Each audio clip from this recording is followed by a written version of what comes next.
Assalamualaikum warahmatullahi wabarakatuh. Perkenalkan, nama saya Audrey Putri Zalino dengan nomor NIM 220421196 dari Departemen Ilmu Administrasi Negara. Baiklah, kali ini saya akan mempresentasikan tentang sumber hukum administrasi negara di Indonesia dengan dosen pengampu Ibu Rahmadona Fitri Halmi, SAP MPM, dengan mata kuliah Hukum Administrasi Negara. Baiklah, yang pertama adalah definisi hukum administrasi negara. Hukum administrasi negara adalah keseluruhan peraturan yang mengatur tentang aparatur pemerintah dalam melakukan berbagai aktivitas atau tugas-tugas negara guna mencapai tujuan yang telah ditentukan. Selanjutnya, sumber-sumber hukum menurut para ahli. Yang pertama, menurut Sudikno Mertokusumo, bahwa hakikat sumber hukum yakni tempat di mana kita menemukan atau menggali hukumnya, atau tempat di mana ditemukan hukum, yakni hukum yang mempunyai kekuatan mengatur dan memiliki sifat memaksa dan ditaati. Yang kedua, sumber hukum, sesuatu yang menimbulkan hukum atau sumber terjadinya hukum menurut Zeven-Vergen. Yang ketiga, menurut TAP MPR No. 3 MPR tahun 2000 tentang sumber hukum dan perundang-undangan menyebutkan bahwa sumber hukum adalah sumber yang dijadikan bahan untuk penyusunan peraturan perundang-undangan. Dengan demikian, sumber hukum adalah tempat di mana terdapat suatu aturan yang dapat digunakan sebagai dasar hukum dan memiliki kekuatan. Secara umum, sumber hukum dapat dibagi menjadi dua. Yang pertama, yaitu sumber hukum material. Sumber hukum ini yang menentukan isi atau aturan hukum itu dan untuk menentukan isi hukum itu. Yang kedua, yaitu sumber hukum formil. Kaidah hukum dilihat dari segi bentuk. Dengan diberi suatu bentuk melalui suatu proses tertentu, maka kaidah itu akan berlaku umum dan mengikat seluruh warga masyarakat dan ditaati oleh warga masyarakat. Nah, sumber hukum formil yang ada di Indonesia terbagi menjadi 6. Yang pertama yaitu Pancasila, yang kedua peraturan perundang-undangan, yang ketiga ada kebiasaan, yang keempat ada jurisprudensi, yang kelima ada traktat, dan keenam ada doktrin. Yang pertama yaitu Pancasila. Pancasila merupakan sumber dari segala sumber hukum negara, yang berarti Pancasila juga menjadi sumber dari segala sumber hukum administrasi negara. Pancasila lah sebagai sumber semangat abadi bagi penyelenggaraan pemerintah. Nilai-nilai dasar Pancasila sebagai landasan dan pedoman dalam membentuk dan menyelenggarakan negara, termasuk menjadi sumber pedoman dalam pembentukan peraturan perundang-undangan. Nah, yang kedua yaitu ada peraturan perundang-undangan. Undang-undang yang dimaksud sebagai sumber hukum formil HAN adalah undang-undang dalam arti material atau undang-undang dalam arti yang luas. Bais menyatakan bahwa yang dimaksud dengan undang-undang dalam arti material adalah setiap keputusan pemerintah yang berdasarkan materinya mengikat secara langsung setiap penduduk pada suatu daerah. Dengan demikian, yang dimaksud dengan undang-undang dalam arti material adalah semua peraturan perundang-undangan dari tingkat yang tinggi sampai tingkat yang rendah, yang isinya mengikat setiap penduduk. Di Indonesia, yang dimaksudkan dengan undang-undang dalam arti material atau undang-undang dalam arti yang luas meliputi semua peraturan perundang-undangan yang tertuang dalam TAP MPRS nomor 20 MPRS tahun 1966 sebagaimana telah disempurnakan dengan TAP MPR No. 2 tahun 2000 mengenai sumber hukum dan tata urutan peraturan perundang-undangan, yaitu yang pertama yaitu Undang-Undang Dasar tahun 1945, yang kedua yaitu ketetapan MPR, yang ketiga undang-undang, yang keempat peraturan pemerintah pengganti undang-undang, yang kelima peraturan pemerintah, yang keenam keputusan presiden, yang ketujuh peraturan daerah, yang kedelapan dan peraturan pelaksanaan dan lainnya. Mengenai perundang-undangan ini, pemerintah mengeluarkan Undang-Undang Nomor 10 Tahun 2004 yang mengatur tentang tata urutan perundang-undangan di Indonesia.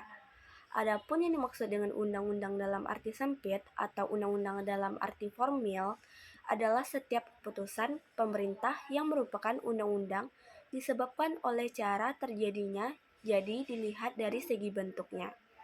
Di Indonesia yang dimaksudkan dengan undang-undang dalam arti formil adalah semua keputusan pemerintah yang ditetapkan oleh Presiden dengan persetujuan wakil-wakil rakyatnya. Selanjutnya yaitu adanya kebiasaan atau praktek administrasi negara. Alat administrasi negara mempunyai tugas melaksanakan apa yang menjadi tujuan undang-undang dan menyelenggarakan kepentingan umum. Di dalam rangka melaksanakan tugasnya alat administrasi negara, menghasilkan atau mengeluarkan keputusan-keputusan atau ketetapan-ketetapan guna menyelesaikan suatu masalah konkret yang terjadi berdasarkan peraturan hukum, yaitu undang-undang dalam arti yang luas atau undang-undang dalam arti material, yang abstrak sifatnya. Keputusan-keputusan alat administrasi negara ini sering dikenal dengan istilah base checking atau undang-undang peradilan tata usaha negara, menyebutkannya dengan istilah keputusan tata usaha negara. Di dalam mengeluarkan keputusan-keputusan atau ketetapan-ketetapan, inilah timbul praktek administrasi negara yang melahirkan hukum administrasi negara, yaitu kebiasaan atau han yang tidak tertulis. Sebagai sumber hukum formil, sering terjadi praktek administrasi negara berdiri sendiri di samping undang-undang sebagai sumber hukum formil han. Bahkan tidak jarang terjadi praktek administrasi negara ini dapat mengesampingkan peraturan perundangan-undangan yang telah ada. Hal ini terutama terjadi pada suatu negara yang sedang berkembang dan membangun seperti Indonesia, karena sangat dibutuhkan suatu gerak cepat dan lincah dari alat administrasi negara untuk mensukseskan tujuan pembangunan. Kita sadari bahwa sering kali terjadi pembangunan lebih cepat daripada lajunya peraturan perundang-undangan yang dibuat oleh pemerintah. Sehingga kadang-kadang untuk menyelesaikan masalah konkret peraturan perundang-undangan belum ada. Ataupun kalau ada peraturan tersebut sudah tidak sesuai dengan perkembangan zaman. Ataupun kalau untuk mengatasi keadaan yang demikian ini, maka kepada alat administrasi negara diberikan suatu kebebasan bertindak yang sering kita dengar dengan asas phrase Hermesen atau power discretionary, yaitu kebebasan untuk bertindak dengan tidak berdasarkan pada peraturan perundang-undangan. Alat administrasi negara melaksanakan tugas dan fungsinya berlandaskan pada praktek administrasi negara. Melaksanakan tugas atau sering dikenal dengan hukum kebiasaan yang telah dilakukan dalam praktek administrasi negara tanpa berdasarkan peraturan perundang-undangan yang telah ada, karena mungkin juga peraturan-peraturan itu sudah ketinggalan zaman sehingga tidak cocok lagi dengan keadaan, situasi dan kondisi pada saat pengambilan keputusan. Oleh karena itu, dasar dari pengambilan keputusan untuk menyelesaikan masalah konkret yang harus dilakukan oleh alat administrasi negara yang terdahulu, yang tugas dan fungsinya sama. Dengan demikian, akhirnya tindakan atau praktek alat administrasi negara terdahulu dijadikan sumber hukum bagi tindakan alat administrasi negara yang lain. Namun perlu diketahui bahwa keputusan alat administrasi terdahulu atau praktek administrasi negara yang dapat dijadikan sumber hukum formil, hukum administrasi negara adalah keputusan yang mempunyai kekuatan hukum yang tetap. Selanjutnya yaitu jurisprudensi. Dimaksudkan dengan jurisprudensi ini adalah suatu keputusan hakim atau keputusan suatu badan peradilan yang sudah mempunyai kekuatan hukum yang tetap.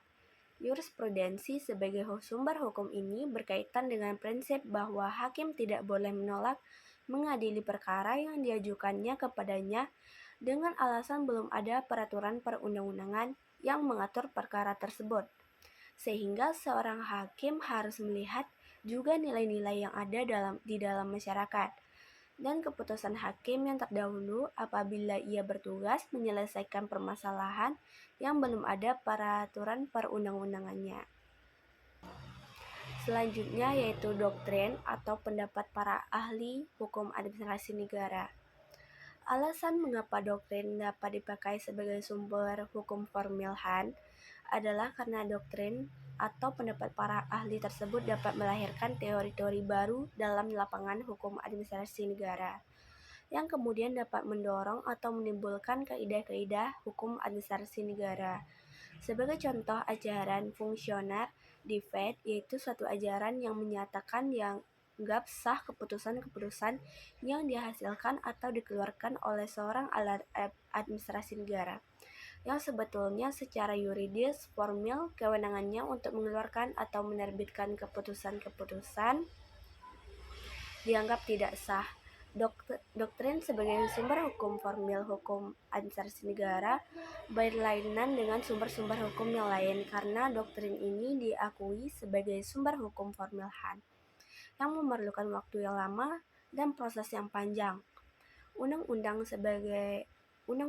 begitu diundangkan atau sudah mengikat umum, langsung dapat dipakai sebagai sumber hukum. Jurisprudensi begitu mempunyai kekuatan hukum yang tetap, langsung bisa menjadi sumber hukum. Begitu juga kebiasaan atau praktek administrasi negara setelah mempunyai kekuatan hukum yang tetap, langsung bisa dipakai sebagai sumber hukum. Akan tetapi, doktrin atau pendapat para ahli Han baru dapat dipakai sebagai sumber hukum Han apabila doktrin tersebut sudah diakui oleh umum. Yang terakhir yaitu traktat. Traktat sebagai sumber hukum formal dari sumber hukum administrasi negara ini berasal dari perjanjian internasional yang kemudian diratifikasi oleh pemerintah untuk dilaksanakan di negara yang telah meratifikasi perjanjian internasional tersebut. Namun demikian, perjanjian internasional yang dapat dijadikan sumber hukum formal hanyalah perjanjian internasional yang penting, lazimnya berbentuk traktat atau treaty. Kalau tidak dibatasi demikian, menurut Sudikno Mortukusumo, pemerintah tidak mempunyai cukup keleluasaan bergerak untuk menjalankan hubungan internasional dengan sewajarnya. Apalagi untuk berlakunya traktat di suatu negara ini diharuskan mendapatkan persetujuan terlebih dahulu dari wakil-wakil rakyat. Nah, dari keenam sumber hukum administrasi negara yang tadi, saya mengambil contoh kasus traktat, yaitu Indonesia tanda tangani Traktat Pelarangan Senjata Nuklir. Diketahui Indonesia bersama puluhan negara lain di dunia mendatangani Traktat Pelanggaran Senjata Nuklir di Markas Besar Perserikatan Bangsa-Bangsa atau yang kita kenal disebut dengan PBB di New York pada Rabu.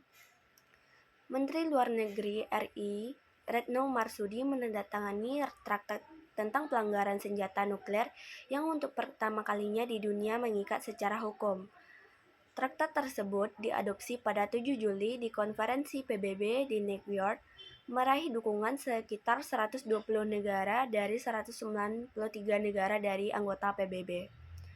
Traktat Pelanggaran Senjata Nuklir memuat kumpulan larangan untuk berperan serta dalam segala kegiatan terkait senjata nuklir, termasuk larangan untuk mengembangkan, menguji, memproduksi, mendapatkan, memproses, menimbun, menggunakan atau mengancam untuk menggunakan senjata nuklir.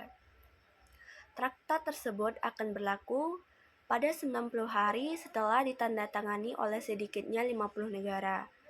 Presiden Brazil Michel Temer menjadi yang pertama mendatangani traktat tersebut. Traktat ini adalah salah satu langkah penting menuju tujuan internasional dari dunia yang bebas dari senjata nuklir. Harapan saya ini akan menghidupkan kembali upaya-upaya dunia untuk mencapainya. Namun demikian, negara-negara yang memiliki senjata nuklir dan sekutunya tidak ikut terlibat dalam negosiasi tersebut. Sekian dari saya. Assalamualaikum warahmatullahi wabarakatuh.